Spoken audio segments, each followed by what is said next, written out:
Wow. Well, I want to thank you. When I hear the word future farmer, that's a very, very important term. You're very smart doing that. Future farmer. I hear some people want to go into a business or an industry. I say, I wouldn't want to do that, but I would like to be a future farmer. That I can tell you.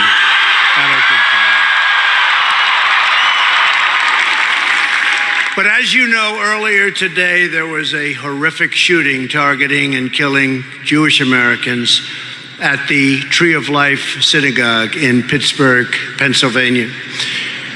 The shooter is in custody, and federal authorities have been dispatched to support state and local police and conduct a full and thorough federal investigation. This wicked act of mass murder is pure evil, hard to believe, and frankly, something that is unimaginable. Our nation and the world are shocked and stunned by the grief. This was an anti-Semitic act. You wouldn't think this would be possible in this day and age, but we just don't seem to learn from the past. Our minds cannot comprehend the cruel hate and the twisted malice that could cause a person to unleash such terrible violence during a baby naming ceremony. This was a baby naming ceremony at a sacred house of worship on the holy day of Sabbath. Anti-Semitism and the widespread persecution of Jews represents one of the ugliest and darkest features of human history. The vile, hate-filled poison of anti-Semitism must be condemned and confronted everywhere and anywhere it appears. There must be no tolerance for anti-Semitism in America or for any form of religious or racial hatred or prejudice. You know that. You know that very well. You know that very well. You're outstanding people. You were brought up incredibly by outstanding parents in most cases. And I just want to thank you for your understanding, because today, with one unified voice, we condemn the historic evil of anti-Semitism and every other form of evil. And unfortunately, evil comes in many forms. And we come together as one American people. I have just spoken. Go ahead. We should.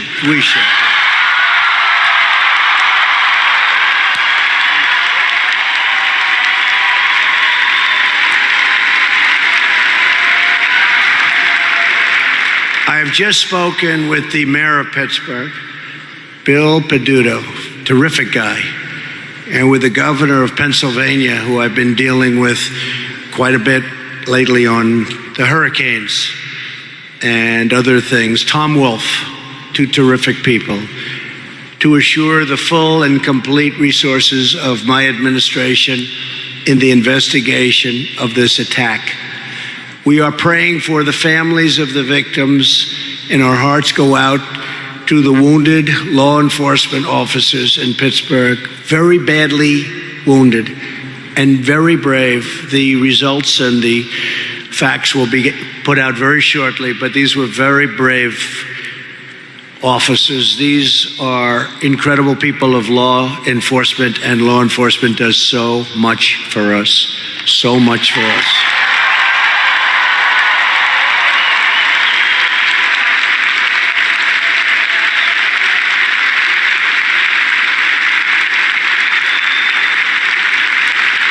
They really do. They do so much for us, and they're really unsung heroes. They don't get the credit they deserve, but I've always given them the credit. These are incredible patriots, incredible people.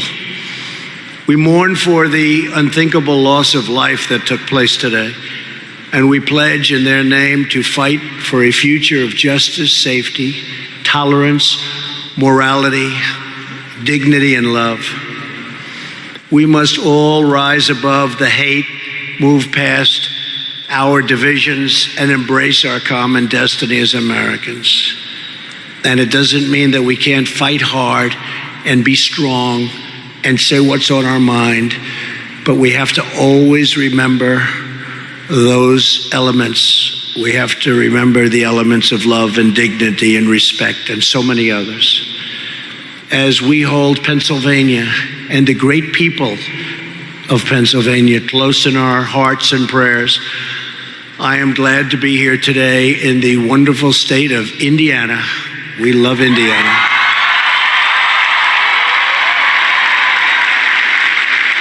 And to address some people that are going to be so successful, the future farmers of America.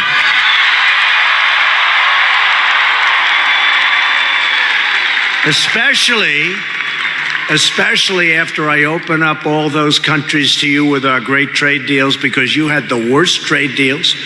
You had the most one-sided, uneven, unfair trade deals, and they're falling one by one. You know that. We just signed.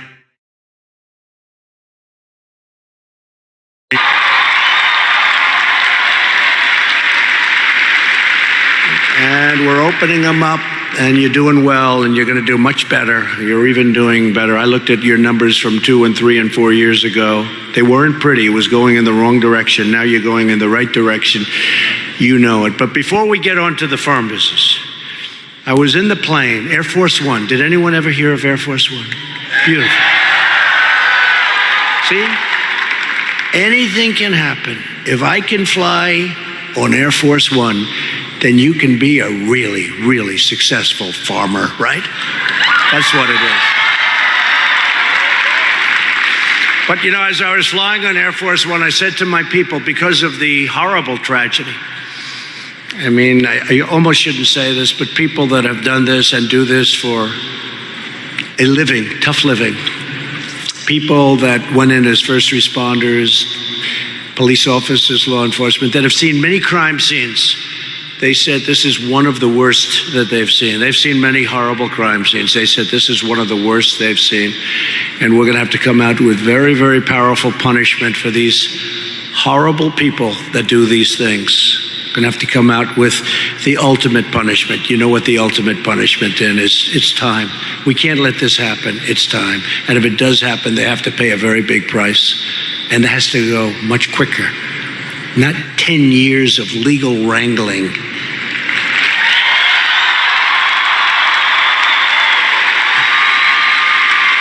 And I said on the plane that, number one, I'm going to see these young, brilliant, handsome, and beautiful. You know you're not allowed to say that anymore, but I'm saying it anyway. Handsome. I'm not supposed to say handsome, but you are handsome. And I'm not supposed to say beautiful, but you are beautiful. So I guess I'm just old-fashioned.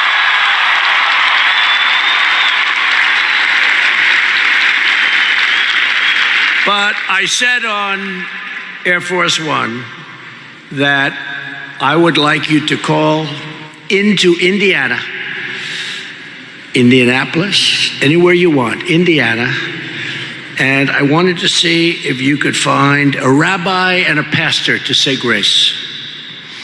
And I said, I know we have a tremendous crowd, and I think they'd all understand it. I think most of them would love it. And we found a highly respected Rabbi, Benjamin Sendro, who's highly respected. And we found a great pastor. Don't forget, they were given about 8 minutes notice. It's like, can you get over here immediately?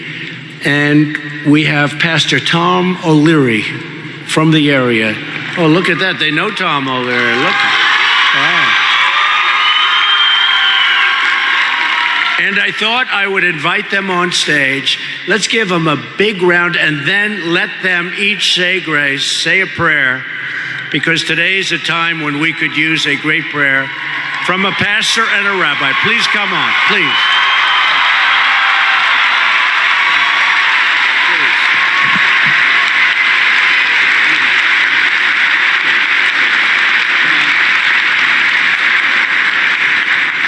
Would you close your eyes and open your heart and pray with me today?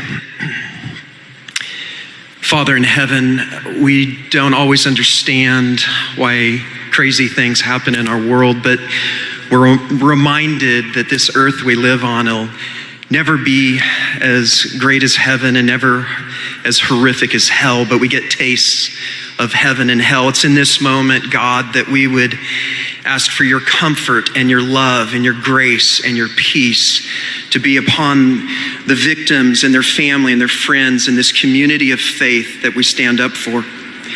God, I pray for the police officers and their families that were affected. And God, we pray for protection for our police officers. We honor them today. God, we pray for protection in America. We pray, God, that your wisdom and favor would be on our president, President Trump. We celebrate that every heartbeat is a gift. We thank you that you're a God of grace and mercy and love. It's in Jesus' name I pray. Amen. Amen. Rabbi Benjamin.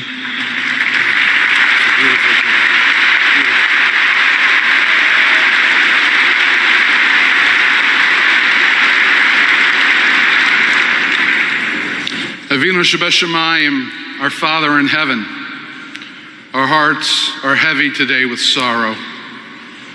On this day, which from the beginning of time you declared to be holy, the sanctity of the day, the prayers, the praise were shattered by the sound of gunshots. We first pray that you should send complete healing speedily to the injured and send strength and comfort to the families of those who did not survive. We pray today for moral clarity. Let us not dismiss this as an act of insanity, but let us see it for what it is, an act of evil. As it is written in the Psalms, Ohavei Adonai sinu ra, those who love God hate evil, and this is a nation that loves its God, and this is a nation that hates evil. May we continue under the leadership of our president, who works tirelessly to fight evil at home and around the world. May we join him in that fight. And may we always remember that the presence of a few evil people among us does not define this country. We are blessed to live in the greatest country on earth, and for that we thank you. Amen.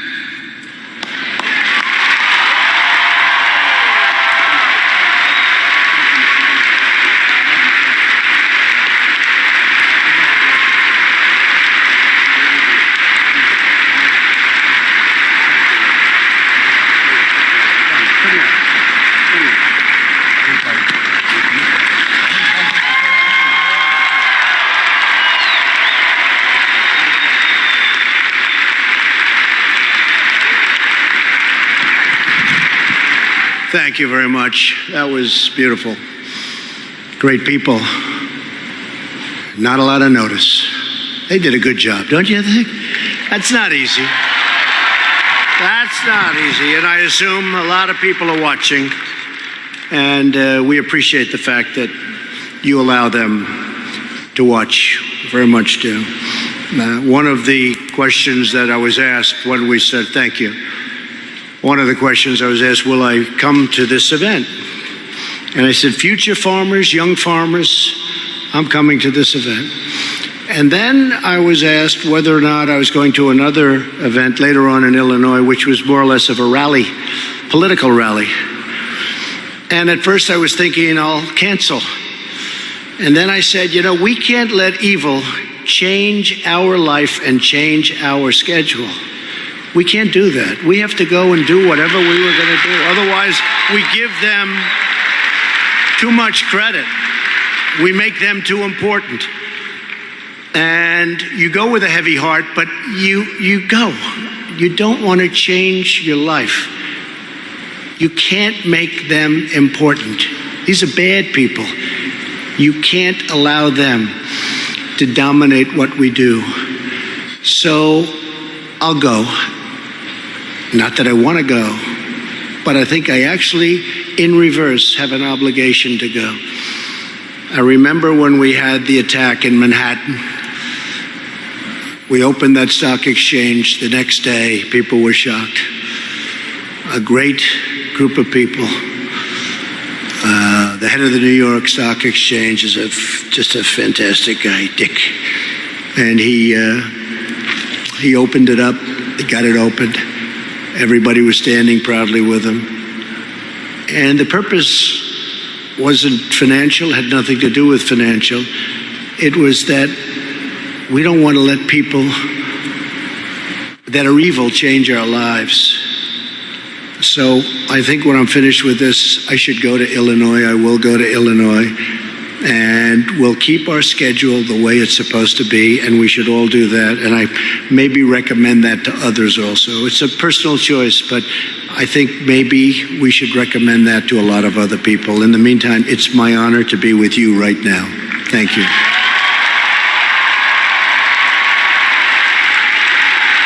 Thank you.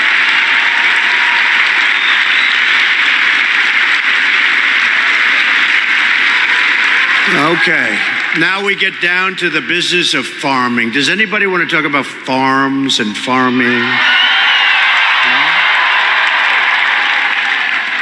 And ethanol that I just approved for you. And for the country, by the way.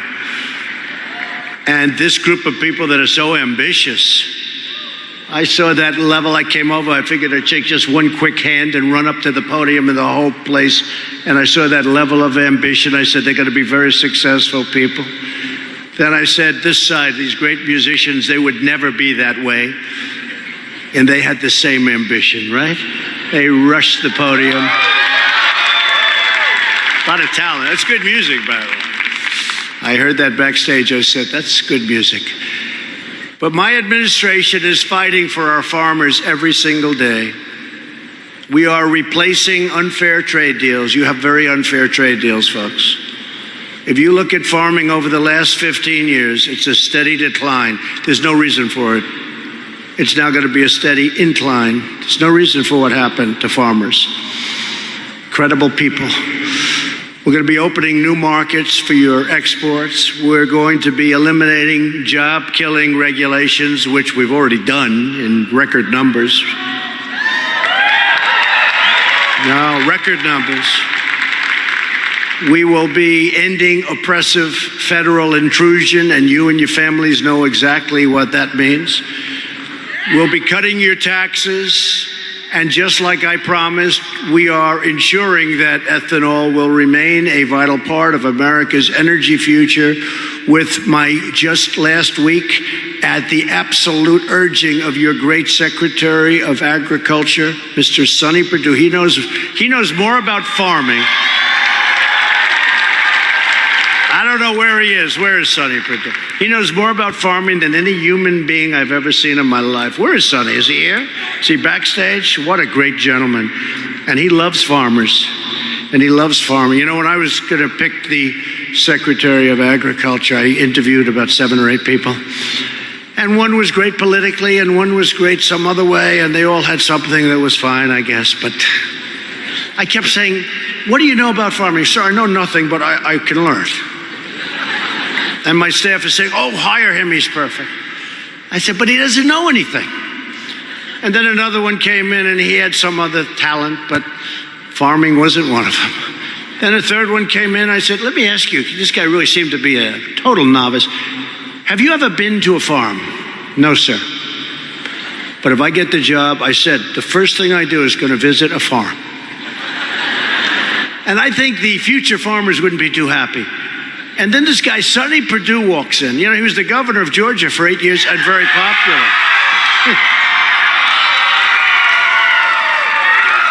He was the governor of Georgia, and he was a popular governor. In fact, he would have been there forever, I guess, but he was term limited, right? It's always nicer than somebody loses. But he was a popular governor, a really popular governor, and a great governor. And He walked into my office, and he was there for an hour. I learned more about farming in that 1 hour than I have in my whole life. And he was not perfect in certain ways. But when it came to farming, he was so good, I've never seen anything like it. Politically speaking, farming speaking, but he loves his farmers, and he has done some great job. So, Sonny Perdue, thank you very much. Thank you, Sonny. Thank you. Man knows more about it. Thank you.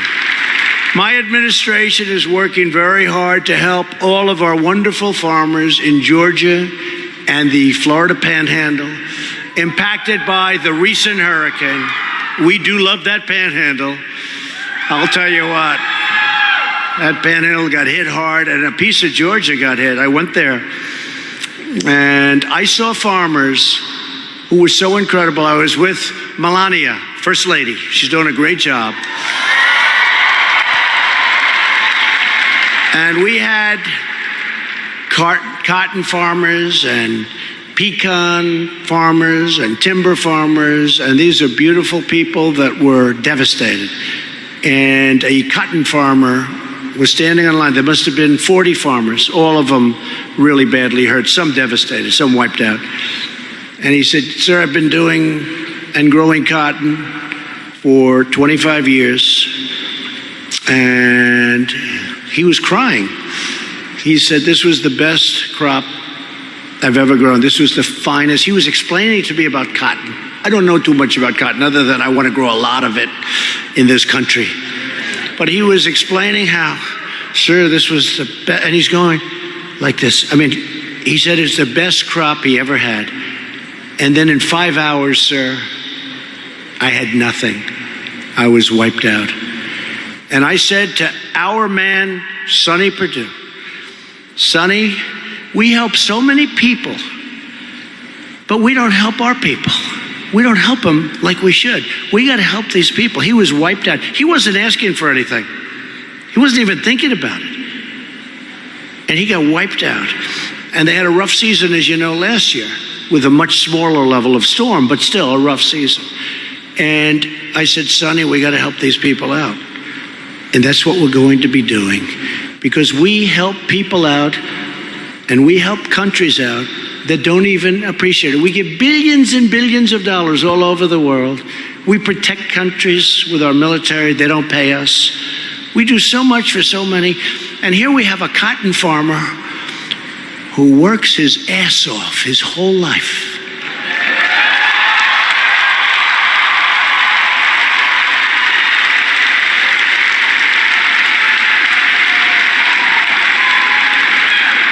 And I send checks for billions of dollars. Don't worry, a lot of it's is being cut back. You'll hear about it when you see all these protests from people.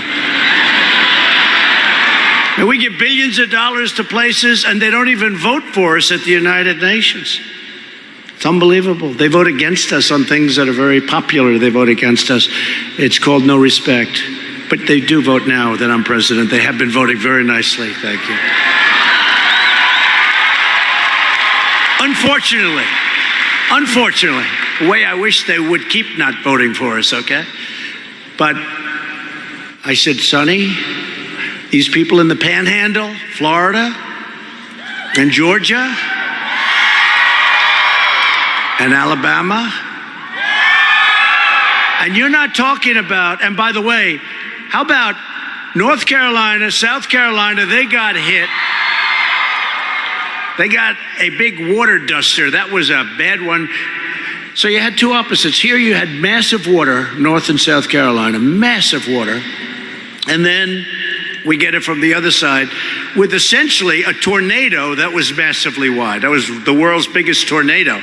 I've never seen anything like it. You go down to the shore, we saw houses where the foundations were actually ripped out of the ground. I mean, there was nothing, but the foundations were gone. They weren't even left. It was total devastation. And I said, we have to help these farmers. Their crops have been destroyed. Some of them, the pecans, does anybody grow pecans? Okay? So we had pecan farmers where I learned so much about this that day. You'll have trees, and it takes 4 years before they start. It takes 8 years before you can start, and 10 years before they really become productive. You had massive pecan farms where there wasn't one tree standing because they're not supposed to be hit by hurricanes. Palm trees are hit by hurricanes. With them, it's like ho-hum. Do you ever see everything's gone except the palm trees? Because they've been hit by hurricanes for 2 million years, and they see a hurricane coming, and they just go boom, boom. You ever see it? Boom, boom. You can't knock those suckers over. And you ever see where we come down? And I see it in Palm Beach, Florida, and Miami, where I have a lot of stuff. I put certain trees, they're beautiful, Then we get hit by a big storm or even a small hurricane. Everything's gone. I said, what happened to all that beautiful? It's not acclimated. It wasn't meant. It looks pretty. But every time you have a storm, you might as well forget it. But every palm tree is standing. There's nothing you can do to those suckers. And that's life. That's sort of, in a way, when you think of it, that's what you do. But I said to Sonny Perdue, I said, Sonny, you are authorized to work with these farmers to get them back and help them. And you know, we're talking about a lot of money, but we're talking about peanuts compared to what we give to the world and the peanut industry, right? That's right. Jimmy Carter, the peanut industry. Who, by the way, is a very nice man. He was a peanut farmer, right? But I learned a lot about it, and I said, let's help them out, and we're going to help them out. So those farmers that I met, we're going to be helping you out. Shockingly, we're going to be helping you out, and it's going to be my honor to do it. And you know the interesting thing with farmers? I've had many meetings with farmers in my office. When things have been, they don't want any help. They just want to be able to do their thing. Others are always asking for, give us money. They don't want help. I could tell you stories where I offered things. They said, sir, that's not what we want. That's not what we're about. I said, I can't believe it. It's the first time I've ever heard that. First time I've ever heard it. So we're going to help out those folks that I met and others in Florida and in Georgia and in a little section of Alabama that got hit very hard, and in South Carolina and in North Carolina. We're going to help those people out. We're going to really do everything we can to help them out. So, I want to thank two very special people that have been unbelievably helpful to me as president. You know, we cut your taxes. We got rid of regulations. We're building up our military to a level that is higher than it's ever been, and everything is being built in the USA, right? Our military. And in these times, especially when you see horrible things happen, we have to have a strong military. And the stronger it is, the less likely that we'll have to use it, right? You understand what that means, I think? You folks understand. The stronger we are, the less likely we have to use it. But two congressmen that have been incredible. They have been leaders. They've been strong. They're from essentially around the area. They love the farm business. They respect farmers like I do. I want to introduce Congressman Jim Banks and Congressman Trey Hollingsworth for being here today. I don't know where they are. There they are. Thank you. Come here for a second. Come here. These guys fight for the farmers. I think they like their farmers. Come here. Come here, say a couple. Do you like farmers? Huh? Just say a couple of words. How we doing?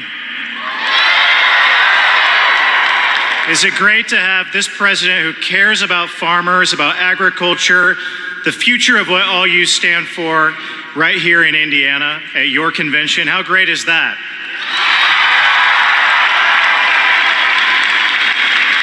Serving in this Congress with this president is the honor of my life. We've made a big difference for this country by rebuilding the military, growing a strong economy, serving our veterans better than they've ever been served before.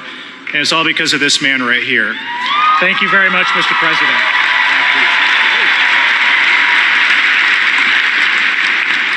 Wow. Where are the Hoosiers in the house? I'm so excited to be here, and I'm so excited to work alongside the administration every single day to build a brighter, stronger, better future for America. And that is what this president has been about from day one all the way through to today.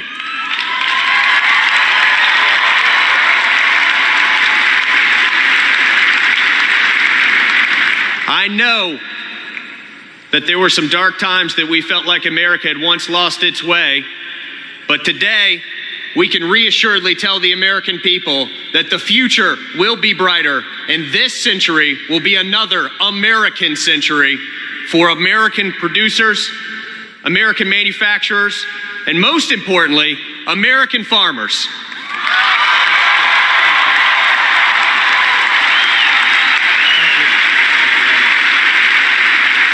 Please get out and vote for them. And I'm going to be very nice. I'm not even going to mention their opponents. I won't tell you that they're aligned with Nancy Pelosi. So I'm going to be nice. Get out and vote for those two guys that are with you 100%. I'd like to extend my very special thanks to FFA President Bree Holbert. Bree. Thank you.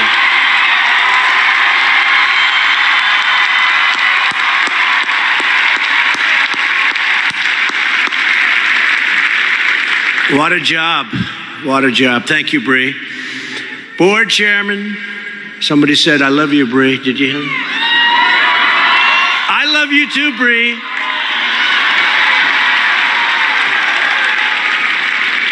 Board Chairman, Dr. Steve Brown.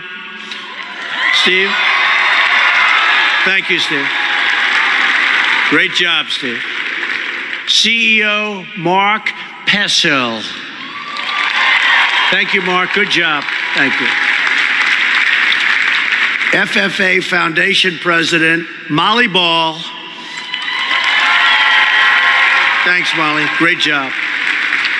And all of the outstanding teachers who pour out their heart and soul to make the FFA such a tremendous organization. Look what they've done today. Look at this.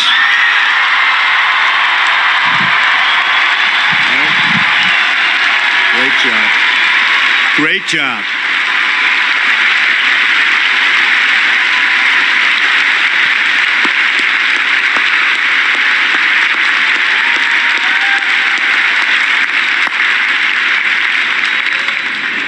No one embodies the American spirit like the members of the FFA, and frankly, all of the people that are in this room with us today.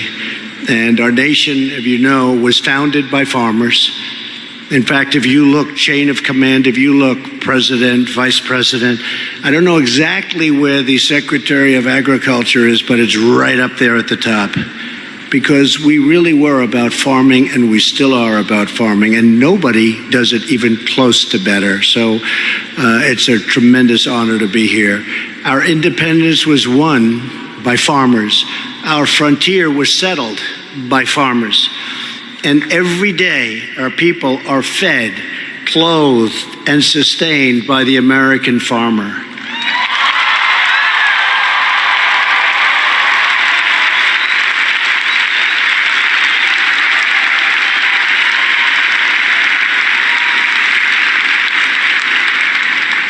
By the way, somebody just said, your hair looks different today. I said, well, I was standing under the wing of Air Force One doing a news conference early this morning, a very unfortunate news conference, and the wind was blowing and the rain, and I was soaking wet, and that's what I ended up with today.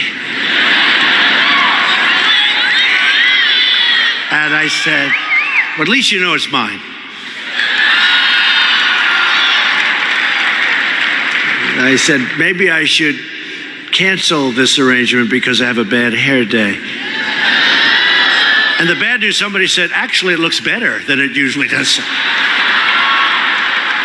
That's in response to a little statement.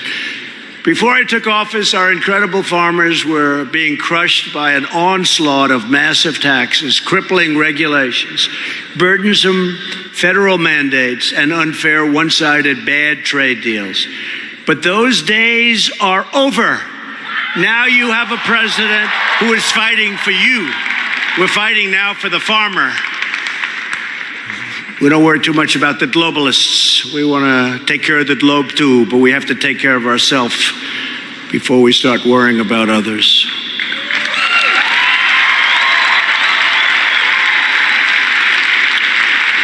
And we will work with the globe. We want to work with the globe. But we have to remember, this is about the United States of America first. We have to take care of, and you know what? They have to take care of their countries first, too. It's not like any other way. And I say it, they take care of themselves, we take care of, and I'll pit us against any country in the world. And then when everything's perfect, we help people. We have to help people, and that's good. But we have to take care of the good old USA and our farmers. In the 2 years leading up to the election, agriculture products, and please remember this, our exports, dropped by nearly $23 billion. Think of that. Agriculture exports. This is before I took office, before the election. Dropped by $23 billion. Nobody wants to say that, but I say it. Now they're up by more than $14 billion, and that's before these great trade deals kick in. Before the election, American farmers saw their net income plummet by 1/3. Now we have increased net farm incomes, and this is during negotiations of these tough deals, by $4 billion. Think of that. Nobody wants to say that. The farmers say it, but nobody wants to say that. And we're fighting very hard for a terrific farm bill that includes work requirements for food stamps. We want to do something with work requirements. We want to have work requirements. And don't worry about the farm bill. The farm bill we can sign. I could have signed it 3 months ago. But we're trying to make a good bill. Is it okay if I take a little longer? Because I have these people. These people.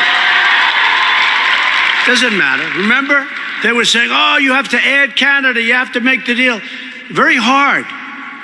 We're negotiating with Canada. We're negotiating with Mexico. And I have politicians saying, you must add this. You must make the deal. And I keep telling them, I don't care if I make a deal or not. I'm telling this to the two countries. I couldn't care less if I make the deal. And then I got politicians, he must make the deal with Mexico. He must make the deal with Canada. And I'm telling them, I couldn't care less if I make the deal. These guys absolutely make it tough. But it doesn't matter because we made a wonderful deal. And hopefully it's going to be great for Mexico. And hopefully it's going to be great for Canada. But I know one thing, it's great for us. And we're not going to lose.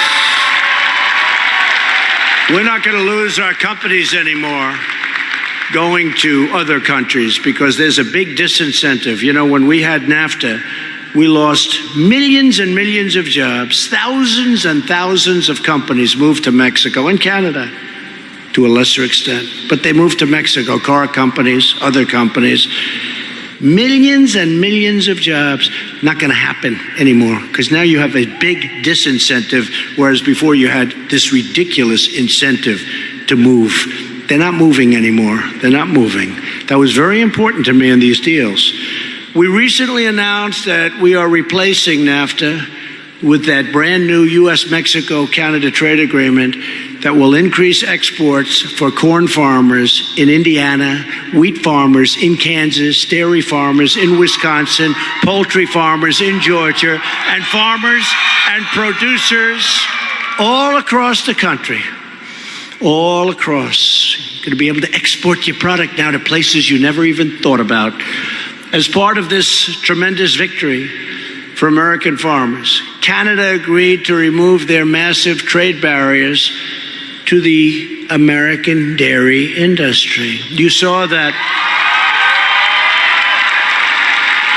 And we love Canada. I love Canada. I love the people. I love Canada. But they were charging us 275% tariff, which basically is saying don't sell your product to Canada, right? 200, I don't mean like 2%. They were charging 275% tariff to our dairy farmers. And can't do that. Can't do that. Canada also agreed to give fair treatment to our wheat farmers.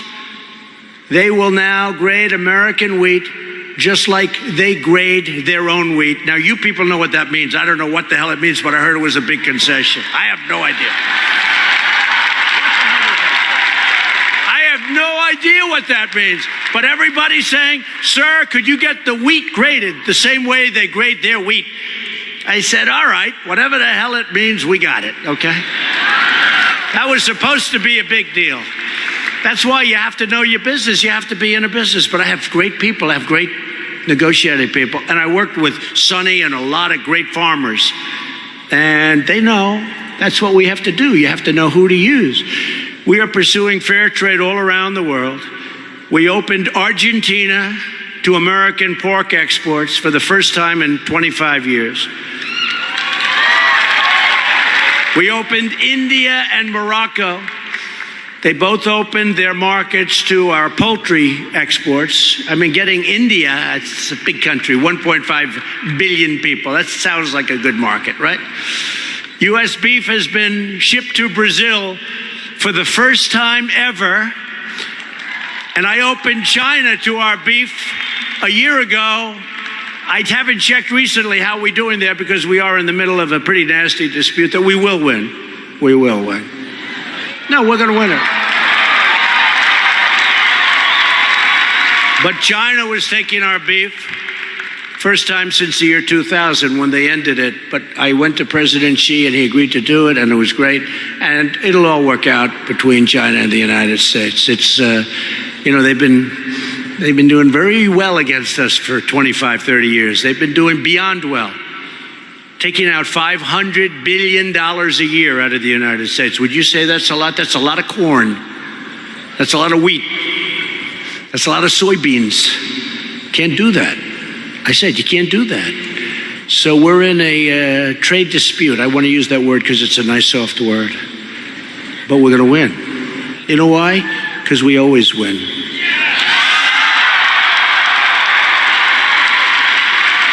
We always win. We're American. We always win. Although I must say, with your past leaders, you did not always win. You never won. How we got put in this position in the first place is ridiculous. Japan reopened its market to U.S. exports of meat from sheep and goat for the first time in over 14 years. Anybody in that business? First time in 14 years. Japan. Don't forget, Japan sends us millions of cars. So now we send them some goat, right? So far, they're winning. We're sending them a goat. They're sending us millions of cars, but they're great people and they have a great leader, Prime Minister Abe, and he understands. He understands. We're opening up Japan. We have to. Or we don't take their cars. It's very simple. I mean, it's not like, oh, gee, this is a tough one. Or we compromise and we put a 20% tariff on their cars, which I actually like better. But we have the cards. We have all the cards. Don't forget, we're the piggy bank that everybody wants to steal from. Everybody. We have all the cards, but nobody's ever chosen to use those cards. Honestly, nobody's ever known that we had the cards. They never got it, but we get it now. And we've taken the first steps toward historic negotiations to permanently open markets for American farmers in Japan and the European Union, which has barriers up to American farms. The European Union sends us Mercedes-Benz, BMWs by the millions. They won't take a piece of corn. They won't take wheat. They don't want our product, but we take their product. Somehow, that's not going to last. Do you agree?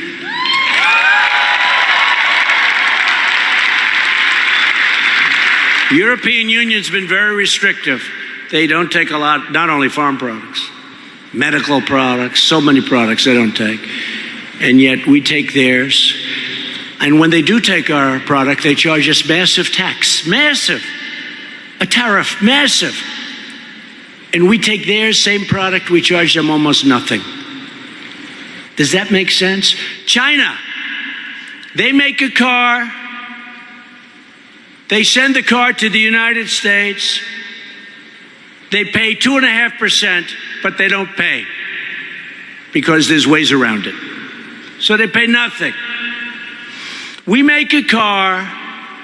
We send it to China. Number one, they don't take it because they have a barrier. They don't want our cars. They want them made in China. Hey, who can blame them if they can get away with it? But when they do take them, they charge us 25%. So we charge them nothing. They charge us 25%. Somehow, that doesn't work too well.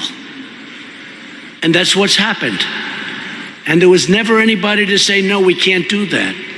China told me they could do whatever they want. Nobody would ever call them. They would do things that were so onerous to us. They told me this. The top people, I have a great relationship.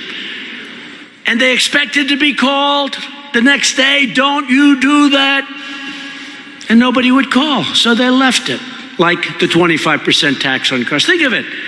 We charge them essentially nothing. They charge us 25%. That doesn't work out too well for us, and we're changing it. We've taken the toughest ever action to stand up to the unfair trade practices from China. We've sent so much money to China that we are largely, they've done an incredible job, but largely responsible for building and rebuilding China.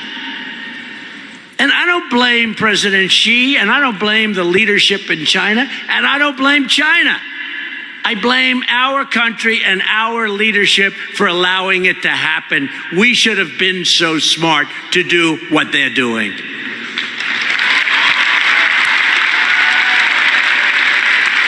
Chinese companies have tried to steal our trade secrets and the trade secrets of American agricultural businesses. You know, you have a lot of trade secrets that are incredible. Who would have known? But you have incredible secrets on growing and plants. You have unbelievable. I looked at it. I couldn't believe the level of sophistication in the farm business. This isn't what it was 25 years ago. But China has taken many of those great, brilliant things that you've come up with, and they've stolen it. And so have other countries. And China's banned imports of U.S. agricultural products, such as poultry, cutting our farmers and ranchers off from their market. But we'll get it opened up again. We'll get it opened up. Or we're just going to be a little tough. Because, you know, we put out $250 billion worth of product. We're charging tariffs on $250 billion. This never happened before. They say, where did this guy come from? Where did he come from? After decades of economic abuse, we are finally fighting back as a country. We're not going to take it anymore. To help American products compete and win all around the world, we passed the biggest tax cuts and reforms in American history. And our tax cuts will save family farms and small business owners from the deeply unfair estate tax, also known as the death tax, so that your farms will stay in your families without you borrowing a fortune from the banks, mortgaging your farms so that you can pay off the tax.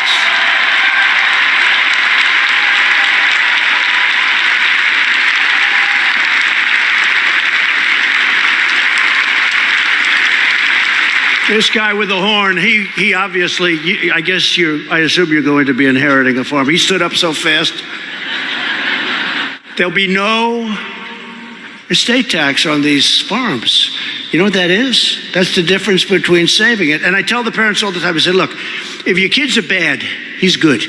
But if your kids are bad, this doesn't mean anything. Don't leave your farm to the kids. You don't like them. Who are the parents in the room? Are there any parents in the room that do not like their children? Huh? Seldom. Oh, there is one hand up. Can you believe? I should bring him up and interview him right now. It'd be very interesting. But you know, it's so unfair because you have a farm, you work hard, the children work hard for many years, the parents are so proud of the farm. And then all of a sudden,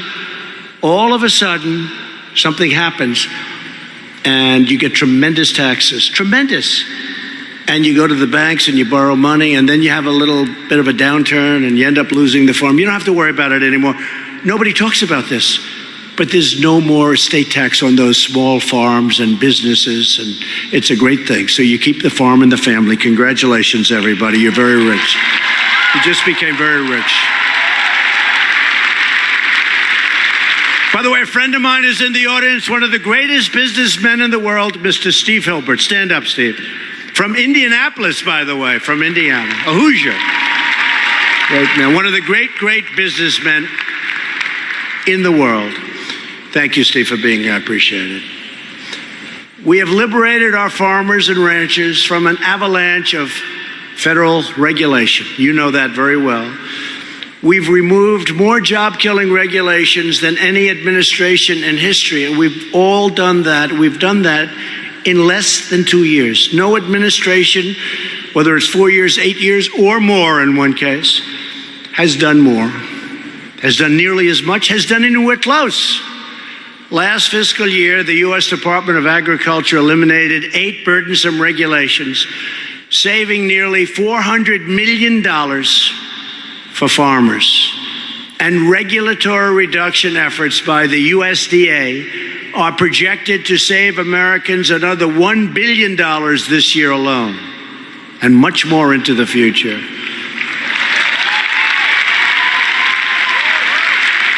Since the day I took office, we have removed, delayed, canceled, or withdrawn more than 2,200 planned federal rules and regulations. These regulations don't just destroy jobs. They limit your freedom, they sap your resources, they interfere in your businesses, and they undermine your way of life. We are ditching one of the most ridiculous regulations of all, except it's got the most beautiful name, the title. I said, I'm going to sign this because I know how bad it is. I'm going to get killed. And I didn't, because everybody knew how bad. It's got the most beautiful title, The Disastrous Waters of the United States Rule. You know what that is? Well, maybe not that many. You know what it is? It means you couldn't farm your land. It means you couldn't build houses on your land. It means you couldn't do anything with your land. If you had a little puddle on your land, you heard this, it was considered for purposes of that rule a lake. And you came under restrictions and regulations that made it impossible to go anywhere near it. Honestly, it was insane. It was ridiculous, except for that beautiful title. Well, I did another one too. The Paris Accord. That drained us. That drained us. That was costing us, that would have cost us hundreds of billions of dollars, the Environmental Accord. And we right now have the cleanest air and the cleanest water, which is what I want. I want absolutely immaculate air and crystal clean water. That's what we all want. And we now have the cleanest we've ever had.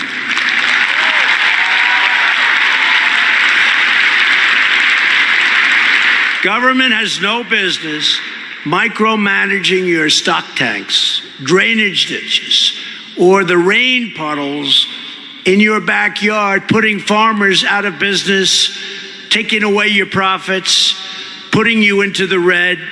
They have no right to do that. We're also rebuilding our water infrastructure, upgrading the dams, irrigation systems, and inland waterways that are the lifeblood of American agriculture.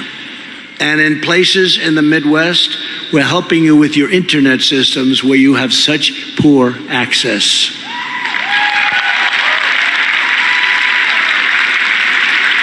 We're removing roadblocks to cutting-edge biotechnology, freeing our scientists to innovate, thrive, and to grow. Nobody like you. There's nobody close to the American farmer in your industry. Nobody close. And we have the greatest equipment in the world. Nobody makes the equipment like our great companies make the equipment.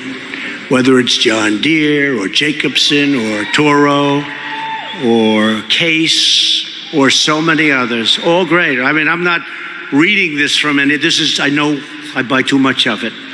I have to buy a lot. And these are great companies. These are phenomenal. Nobody has companies like that, nobody. And we have to protect them too. We can't let others take advantage of our companies because it's jobs, it's technology. We have to protect our great companies. We're lifting harmful restrictions on forestry so you can log more timber, plant more trees, and export more renewable resources to other countries.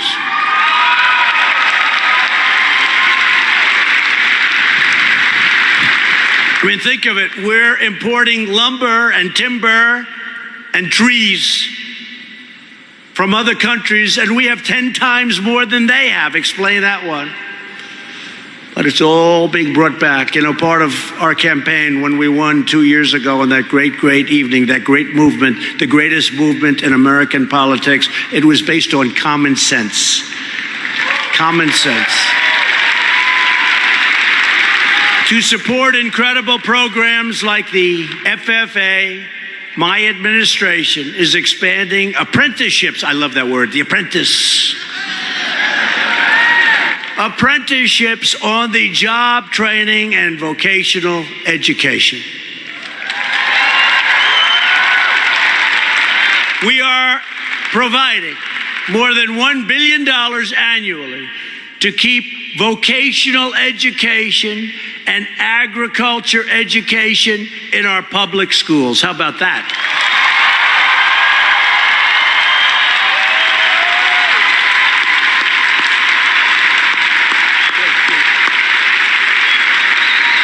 Good music, good music.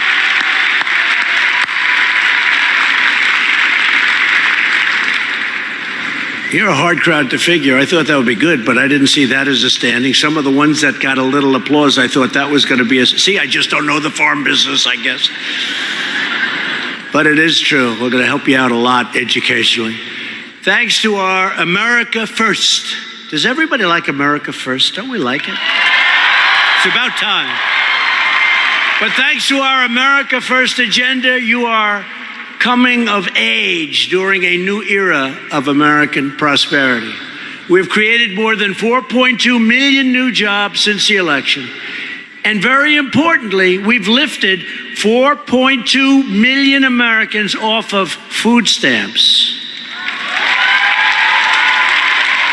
More Americans are working today than at any point in the history of our country. How good is that as a soundbite? When I'm debating one of these characters, I'll be debating a Democrat. You saw that. Although, I don't know, maybe Elizabeth Warren is gone. She may be gone. She may be gone. What a sad thing happened to her. Turned out that I had more Indian blood in me than she has. What a sad event. And I have none, so, you know.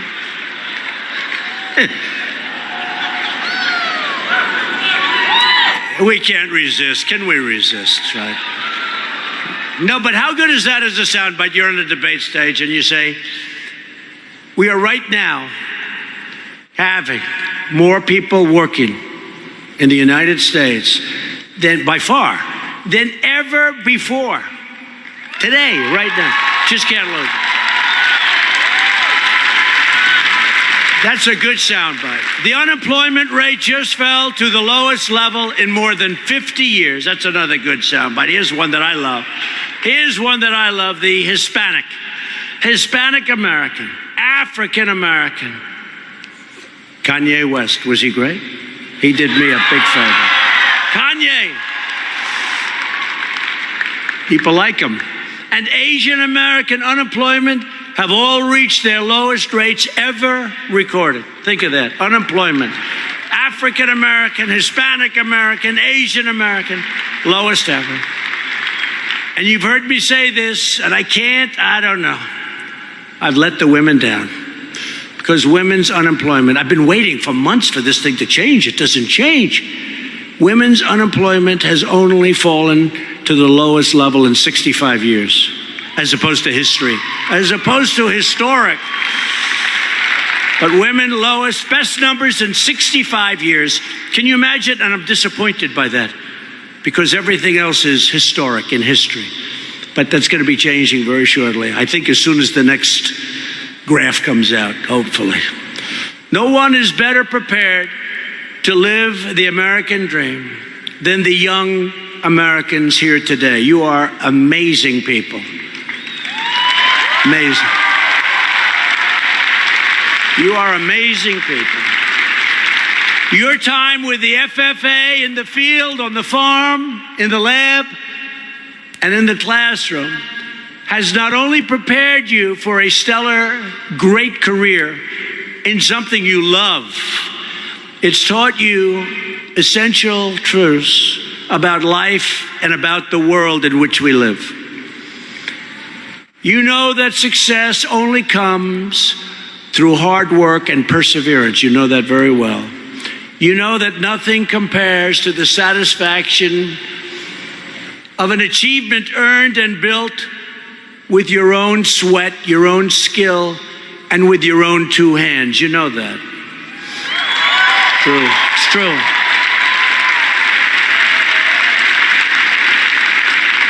And you know that just one, you know what, just one, right? Just one.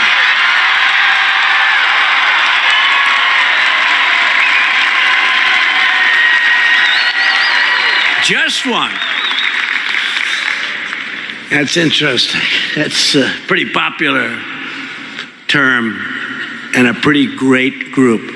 But you know that just one person taking one step, seizing one opportunity, can change a life, change a community, or even change the world forever. You know that. Just one.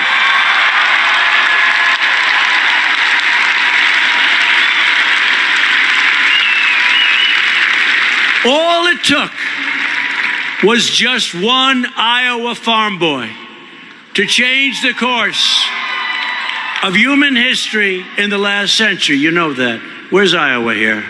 Where's it?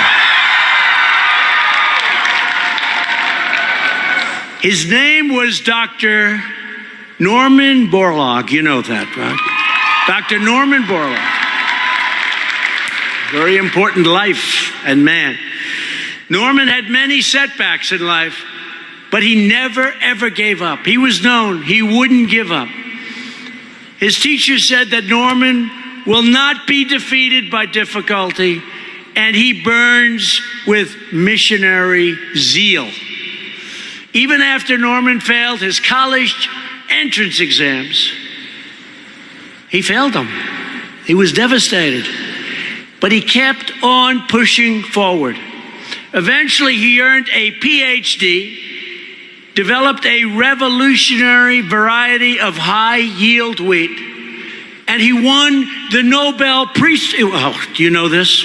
Can you believe it? He won the Nobel Peace Prize. They probably will never give it to me, even what I'm doing in Korea and Idlib province and all of these places. They probably will never give it to me. You know why? Because they don't want to. But Norman got the Nobel Peace Prize. How about that? And he got the Congressional Gold Medal and the Presidential Medal of Freedom, our highest award, after, in my opinion, the Congressional Medal of Honor. And I've given some of them out. These are brave, brave, incredible people. Incredible people. His innovation saved countless millions of lives around the world from starvation. That is the awesome power of just one courageous American farmer, and that is the legacy each of you inherit today. That's an incredible legacy.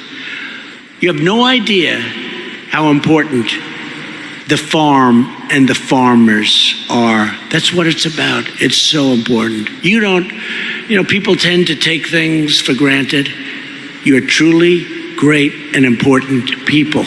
You're doing a service that's incredible, but importantly, you're also doing something that you love: farming.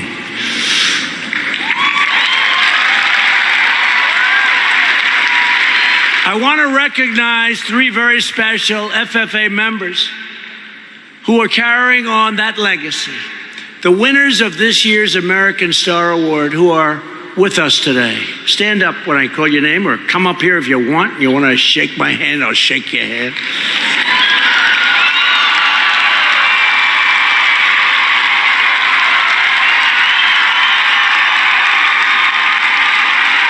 Austin Stanton is from Centralia, Missouri. Come on up here. Hi, fellas.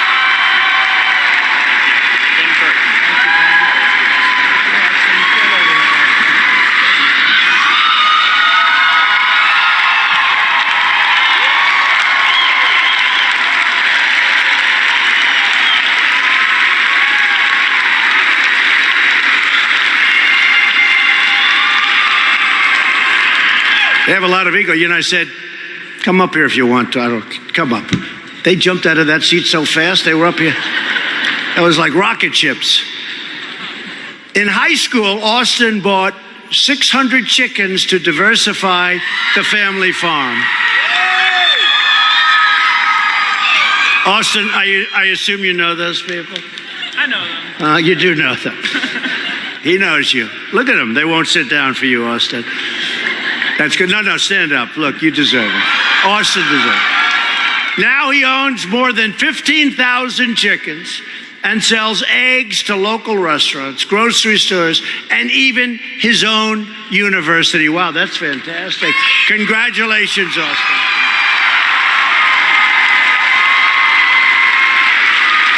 Wow. Also with us is Ben Curtin from Taylorville, Illinois.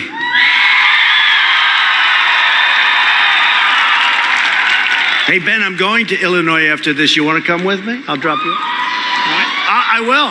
I'll drop you off if you want. We'll take him in Air Force One if he wants to go.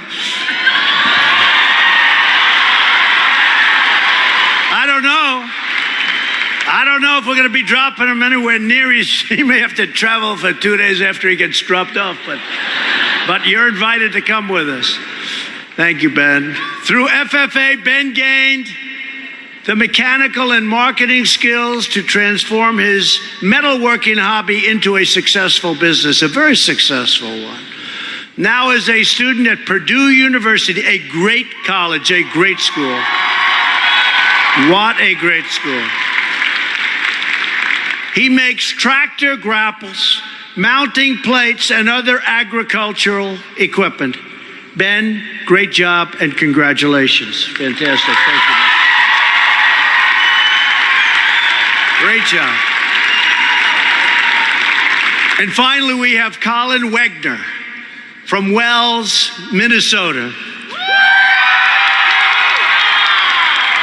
These are popular people. Throughout high school and college, Colin's FFA experience involved working on his family farm, baling hay, planting corn, harvesting soybeans, and operating very heavy machinery. Today, he is the 5th generation to work on his family's farm, and that is really something incredible, and he's doing a great job.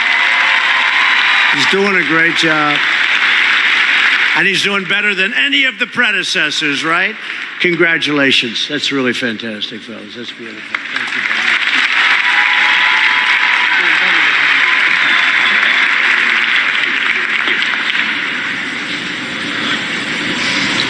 Great people. Thank you very much. Very successful.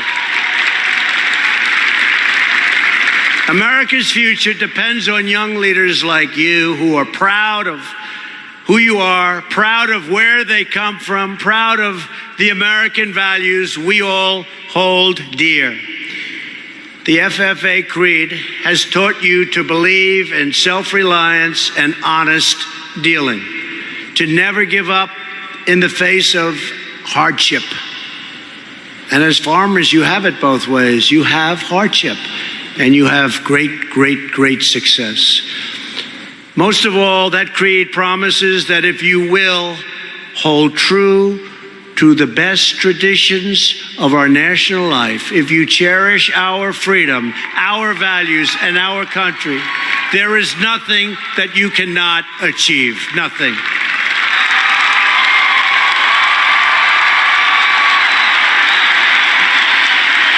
Beautiful. Beautiful.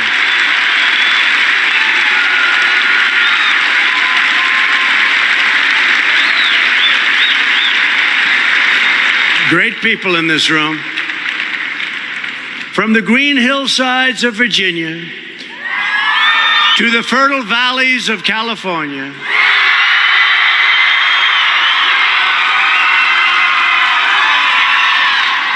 and we're trying to get you a lot more water that they're sending out into the Pacific. By the way, you know what I'm talking about, right? Where's all that water going? Sir, we send it out to the Pacific Ocean. I said, why don't you let it come down for the farmers? We're working hard. It's getting close. You have some great Republican congressmen that are working hard. That'll make those farms as good as it gets anywhere in the world. And from the plains of our heartland to the peaks of the West, the future farmers of America will lift our nation to new heights. That's what you're going to do. You will make amazing new discoveries and achieve extraordinary new feats. You will carry on the traditions passed down through generations. And you will do it with the skill and grit and heart and strength and pride that make America's farmers by far the best in the world.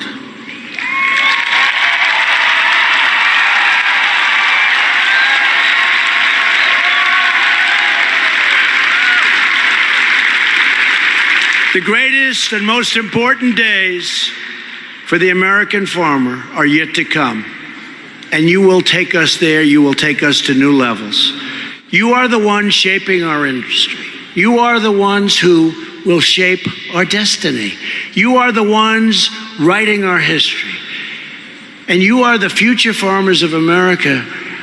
You're the ones who will help truly, you've heard my expression, make America great again. You will make America great again. Thank you. God bless you. God bless the American farmer. And God bless the United States of America. Thank you. Thank you. Incredible people.